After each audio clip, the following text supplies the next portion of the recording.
नमस्कार देवियों और सज्जनों, व्यालोक वाणी में आप सभी का स्वागत है।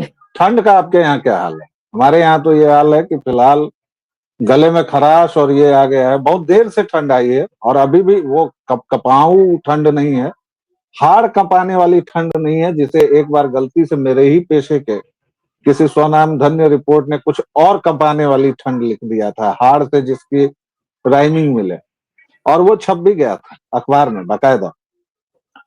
लेकिन ये जो पहला आक्रमण होता है, इसमें हम सभी बीमार पड़ते हैं, तो कृपया अपने स्वास्थ्य का ध्यान रखें। और आज फिर से हम लोग, आज सैटरडे है, हम लोगों ने कहा था कि एक हम बतकही नाम से अपना एक सीरीज चालू करेंगे, जिसमें हमेशा की तरह आनंद जी रहेंगे। आप कहेंगे कि सारे सीरीज का बोझा इन पर दे दिया है, तो भाई अब जैसे बिहार जंगल राज है और बतकही, ये दो सीरीज इनके साथ चलेगी। इसमें हम लोग कोई एक मुद्दा नहीं लेंगे, बल्कि हारमोनियम लेके इधर उधर, क्योंकि आनंद जी को सबसे ज्यादा मजा उसी में आता है। आप इनसे ईंट की बात कीजिए, ये ईंट से जाएंगे पत्थर पर, पत्थर से जाएंगे ग्रेनाइट पर, ग्रेनाइट से चले जाएंगे हीरे पर, हीरे से चले जाएंगे हीराबाई पर, हीराबाई से चले जाएंगे फिर ये वो जो फिल्मकार है जिसने हीराबाई फिल्म बनाई, और फिर हीरा मंडी फिर फिल्म बनाई, बताएंगे कि हीराबाई के कोठे पे जो सीढ़ियों पे लगा है ना, वो ईंट वो ईंट है। है। तो इसलिए आनंद जी, दो तीन खबरों को मैं शुरू में सुनाता हूं। उसमें पहली खबर यह है कि पूर्व मिस वर्ल्ड और बच्चन परिवार की बहू ऐश्वर्या राय ने एक वीडियो या फिर पोस्ट किया है, जिसमें उन्होंने लड़कियों को कहा है कि आपके लिए अपनी इज्जत प्राइम है, और कभी भी किसी दूसरे को ऐसा मौका मत दीजिए कि वो आपके साथ कुछ खिलवाड़ कर सके। Self respect is prime, you know. इस टाइप की बहुत सारी मोटिवेशनल बातें उन्होंने की हैं। मैं उनकी पर्सनल लाइफ पर तनिक भी नहीं जाऊंगा। अभी जो एक और गंदगी उछल रही है उनके बारे में, या उससे मेरा कोई लेना देना नहीं है। लेकिन मुझे लगता है कि ऐश्वर्या राय खुद तो भ्रमित हैं ही, और अब वो चूंकि 50 की तो हो ही गई होंगी, 50 के लपेटे में होंगी, तो वो इस पीढ़ी की तो है नहीं, लेकिन वो जेन जी को भ्रमित भी कर रही हैं। क्यों भ्रमित कर रही हैं?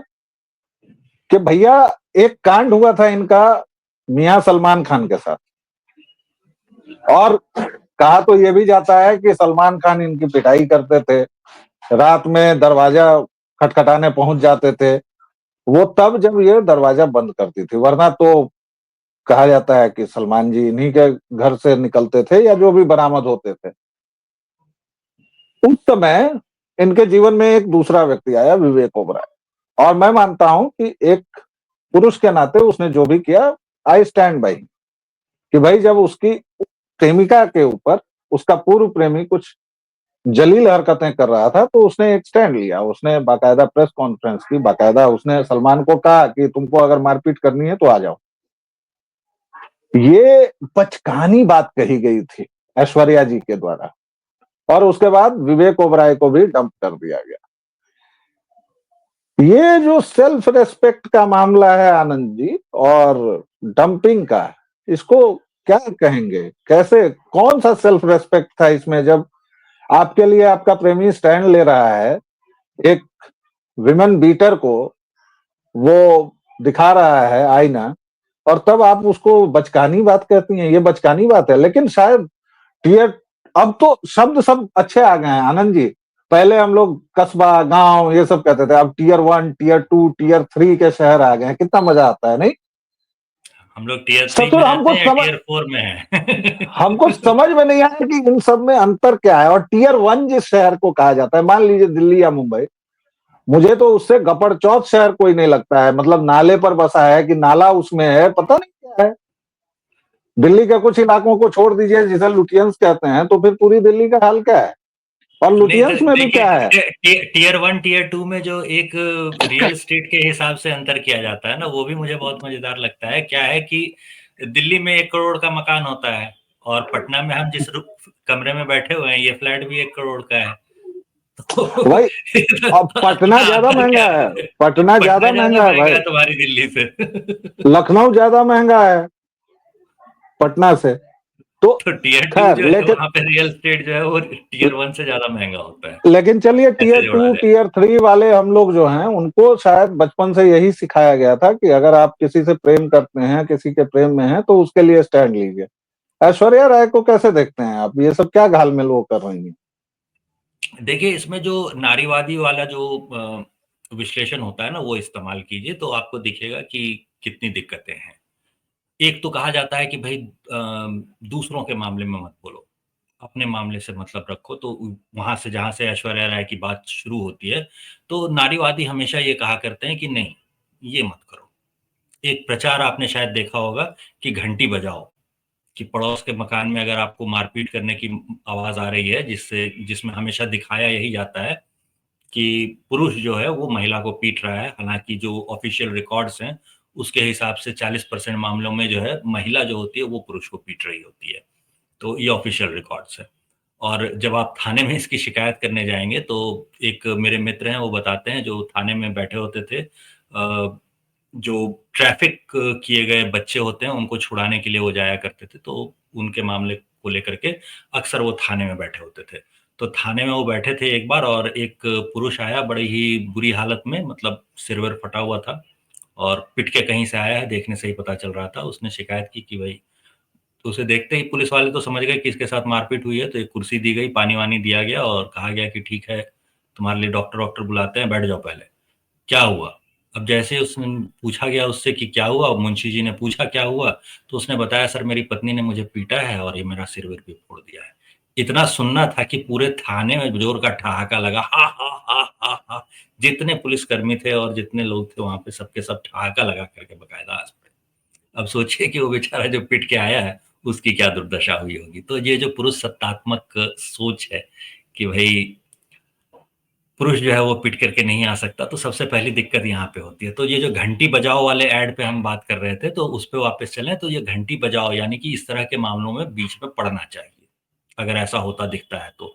और अगर पूरा बॉलीवुड इस तरह के मामले में बीच में नहीं पड़ा था, तो इसका मतलब पूरा बॉलीवुड जो है वो पितृसत्तात्मक है। उसकी सारी हीरोइनें पितृसत्तात्मक हैं, उनके सारे हीरो पितृसत्तात्मक हैं, जो भी इस मामले पर चुप वो हैं, वो लोग वो सब के लोग ये सब सब पितृसत्तात्मक हैं। अरे गुरुजी, वो लोग ये और सब समझता है क्या? नारीवादी होने का ढोंग उन लोगों को नहीं करना चाहिए, सबसे पहली अरे बात। दादा दादा दादा सुनिए, वो हुँ। लोग पितृसत्ता, पैट्रियार्की, मैट्रि भाई सबसे पढ़ा लिखा तो उसमें 10वीं फेल होता है।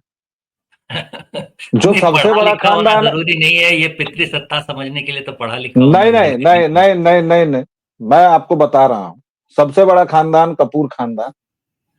Raj Kapoor habitual offender, habitual लेचर, आदतन लड़कीबाज। राज कपूर से शुरू कीजिए और सब तक आ जाइए, अभी रणवीर कपूर तक। रणवीर है या रणबीर है, पता नहीं क्या नाम है उसका, नाम में भी कंफ्यूजन है। वो एक सिंह है एक कपूर है, तो कपूर वाला जो है उसने तो पूरी दुनिया के सामने खोल के बताया है भाई।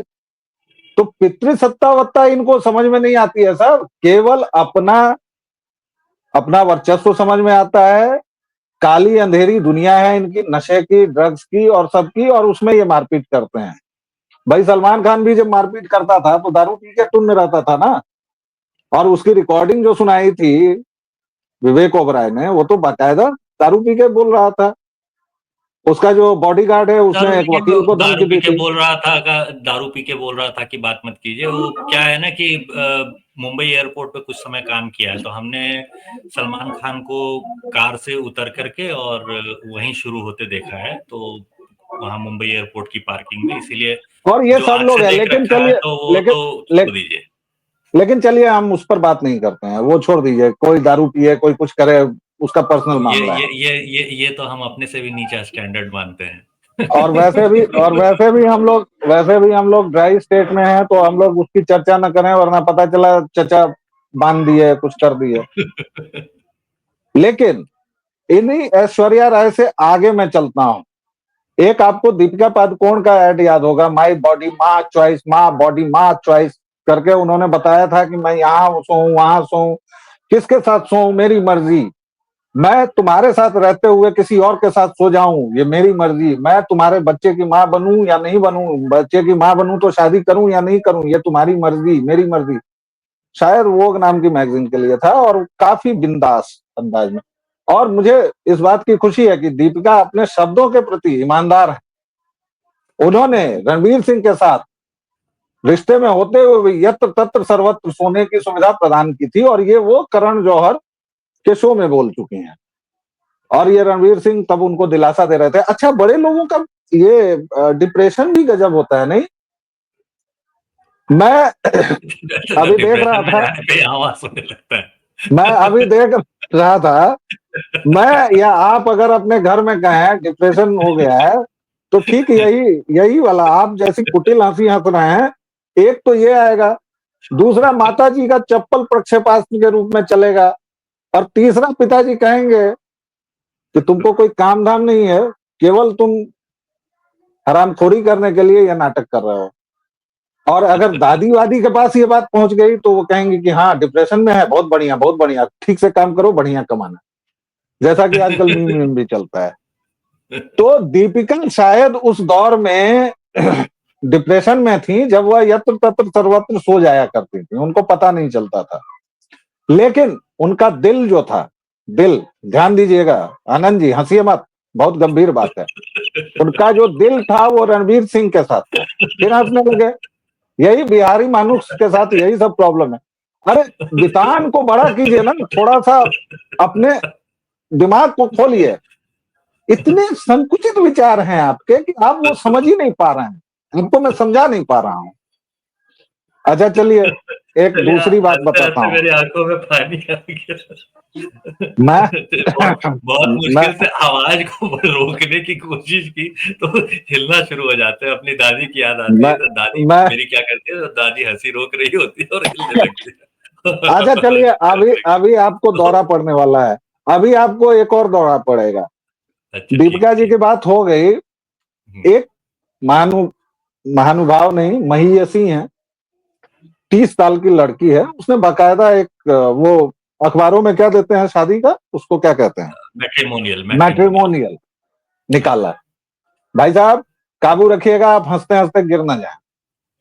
उस लड़की के चाहिए नीचे ऐसा लड़का चाहिए जो 26 से 28 का हो। लड़की की उम्र है 30 साल, और उसके बायोडेटा में है कि वो पितृसत्ता से लड़ रही है, सामाजिक संस्था में काम कर रही है। अब आप समझ गए होंगे। दर्शकों श्रोताओं, जरा इमेजिन कीजिए, कल्पना कीजिए कि वो कौन है। शॉर्ट हेयर्स हैं मेरे, पियर्सिंग है, बॉडी पियर्सिंग, लेकिन उनको लड़का जो चाहिए वो 26 से 28 का चाहिए, और वो सेल्फ सस्टेन्ड हो, खुद कमाई धमाई कर रहा हो, 10 एकड़ जमीन हो, गाड़ी और बंगला हो उसके पास, राइट, और वो अकेला भाई हो, मतलब उसके परिवार में और कोई नहीं। इतना तक तो समझ में आ रहा है। ठीक। अब आखिरी शर्त जो है भाई साहब, मैं उसको देखने के बाद से मैं जिन जी को समझ नहीं पा रहा हूं। हालांकि वो 30 की है तो मिलेनियल हो जाएगी, लेकिन फिर भी मैं समझ नहीं पा रहा हूं। उसने लिखा कि लड़के को न तो डकार लेनी होगी, और अगर अंग्रेजी में बोलूं तो फार्ट नहीं करना होगा, और हिंदी में उसको हवा निकालना या पादना कहते हैं, वो नहीं करे। मतलब अब समी बताइए हवा का साहब, झोंका नहीं चाहिए। अब ये बताइए साहब कि ये कौन सी शर्तें हैं। पहले तो आपको परिवार नहीं चाहिए, आप बॉडी पियर्सिंग ये वो करवाएं, सब करवाएं, आपको उम्र भी कम चाहिए, उसको बंगला भी चाहिए, और ये कौन सी शर्त, मतलब आप ठेपी लगवा देंगे क्या उसके पिछवाड़े में कि वो पादे नहीं? कैसे, मतलब कैसे ये सोच रही हैं क्या? इसके पीछे कौन सी मानसिकता है भाई? मैं तो नहीं समझ पाया, आप समझ पाए हैं क्या? आपके हंसने पर जब काबू हो जाए तो बोल लीजिएगा। देखिए, हमने हंसी अपनी रोक ली है, बर्दाश्त कर लिया है। क्या है कि देखिए, शर्तें बढ़ने लगी और इतनी ज्यादा बढ़ने लगी कि भाई अल्टीमेटली होगा क्या, इसका नतीजा क्या होगा। अब जैसे शादी की बात जब होती है ना, तो हम अक्सर लोगों को कहते हैं कि कम उम्र में 25 से 30 के बीच में ही आप शादी कर लीजिए। क्या होता क्या है कि लड़कियां जो होती है ना वो 16-17 के आसपास वो सुंदर दिखने लगती है। वो संस्कृत का एक श्लोक भी था, प्राप्य से षोडशे वर्षे शुक्री च अप्सराए थे, मतलब 16 वर्ष की अवस्था को प्राप्त होने पर सुअरी भी जो है वो अप्सरा दिखने लगती है। तो कैसी भी दिखती हो वो सुंदर दिखने लगती है, ऐसा कहावत का अर्थ था। तो भाई जब वो 25 की तरफ बढ़ती है तो धीरे धीरे उसका सौंदर्य जो है वो घटने लगता है। 25 की उम्र में आप देखेंगे कि होता क्या है कि नौकरी वगैरह कर रही होती हैं आजकल लड़कियां और मोटी होना शुरू हो जाती है। उनकी सबसे बड़ी शिकायत यही होती है कि मैं मोटी हो रही हूँ। अब मोटी हो रही हैं तो उतनी सुंदर नहीं लग रही हैं जितनी कि वो 18 या 20 की उम्र में लगती थी। लड़कों के साथ जो हो रहा होता है वो इसका ठीक उल्टा होता है। वो जो 20-22 साल की उम्र तक होता है ना, वो एकदम आपको दिखेगा दुबला-पतला, चिपड़गंजू-सा, उसके मतलब बॉडी देखते ही आपको लगेगा यार ये तो छींक-वीक मार देने से उड़ जाएगा, या कहीं तेज हवा आई तो पता नहीं बालकनी से कहीं गायब हो जाए। बिल्कुल दुबला-पतला, सिकुड़ू-सा, बेकार-सा दिखने वाला, चुटका हुआ चिपके हुए से गाल होंगे और एकदम बेकार-सा दिख रहा होगा। जब वो नौकरी-वोकरी करने लगता है और थोड़ा मोटा होने लगता है, बदन पे थोड़ा मांस चढ़ता है, तो वो थोड़ा-सा सुंदर दिखने लगता है। तो 25 की उम्र में जो है उसका सौंदर्य जो है वो बढ़ना शुरू होता है। तो इस वजह से नतीजा क्या निकलता है कि लड़कियों की जो मार्केट वैल्यू है शादी में के बाजार में, वो 25 के बाद कम होनी शुरू होती है, और लड़कों की जो मार्केट वैल्यू है शादी के बाजार में वो 25 से 30 के बीच में जो वो बढ़ना शुरू होती है। 30 के देखिए बाद अगर कहीं आप करने जा रहे हैं दर्शकों शादी। दर्शकों देखिए, इस आदमी की तो शादी नहीं हो, ये तो अभी बातचीत के क्रम में डकार मार दिया है, तो ये तो इनएलिजिबल और हो गया। एक्सक्यूज में भी नहीं बोला है। एक्सक्यूज में भी नहीं बोला है। ठीक है। तो अब क्या है कि भाई आप वैसे जैसे आनंद ही जी थोड़ी आप गंभीर देखिएगा बात कि कर रहे हैं। 30 से आगे बढ़ने लगी उम्र, तो 30 से अगर 30 से आगे बढ़ते ही उम्र होगा क्या नतीजा कि जो आप लड़का ढूंढेंगे, अगर अपने से 2 साल बड़ा ढूंढेंगे तो वो तो टकला होना शुरू हो चुका होगा, बाल उड़ने शुरू हो चुके होंगे उसके, तोन निकलनी शुरू हो चुकी होगी उसकी। 30 की उम्र के बाद वो जिम जाता हो रेगुलरली और उसने अपने तोंद को कंट्रोल कर रखा हो, ऐसा लड़का ढूँढना ही मुश्किल हो जाएगा। तो बेसिकली आपके सपने ज़रूर होंगे भई सलमान खान के, लेकिन होने वाला है ब्याह आपका जेठालाल से। तो ये फ़र्क जो समझ नहीं रहे होते हैं, वो लोग ये गलती करते हैं। आप विदेशों में देखेंगे कि शादी की आप उम्र कितनी है, आप तो तो वहाँ पे आप तो शादी की उम्र बहुत कम है। तो ये आप जो 30 पे गंभीर पहुँच गई हैं और उसके बाद लड़का ढूँढ रही हैं, सबसे पहली गलती तो ये यही कर चुकी हैं। आप गंभीर हो गए। मैं ये कह रहा हूं कि इस तरह की अनावश्यक फालतू बातें फेमिनिज्म के नाम पर, नारीवाद के नाम पर, कि कोई अपनी प्राकृतिक क्रिया, कल को कह दोगे कि छींके नहीं भाई, दो क्रियाएं होती थी ना, एक जिस पर हमारा जोर होता है और एक एक स्वैच्छिक, एक अनैच्छिक। तो जी, जी, सांस लेना, जैसे छींकना। हार्ट बीट है आपका, हार्ट बीट आप रोक नहीं सकते। अपनी मर्ज़ी से चाहे कि रोक लें, तो वो रोकेगा नहीं। छींकना आप अपने है, खांसना हाथ है। को हिलाना जो है, ये सब रोक सकते हैं। बहुत सारी चीज़ें हैं जो अरे इनवॉलंटरी आपका होती हैं। आपका छींकना है, खांसना है, और फिर से वही शब्द कहना पड़ेगा, पादना है, वो सब तो भाई एक अलग क्रिया है। इनवॉलंटरी उसको है। कैसे रोक लेंगे, उसको कैसे रोक लेंगे?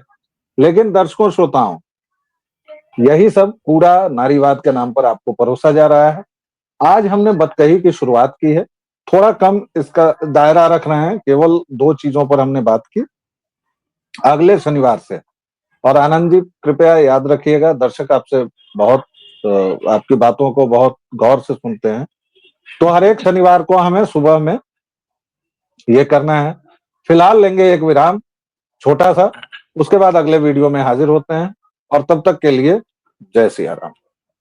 जय श्री राम।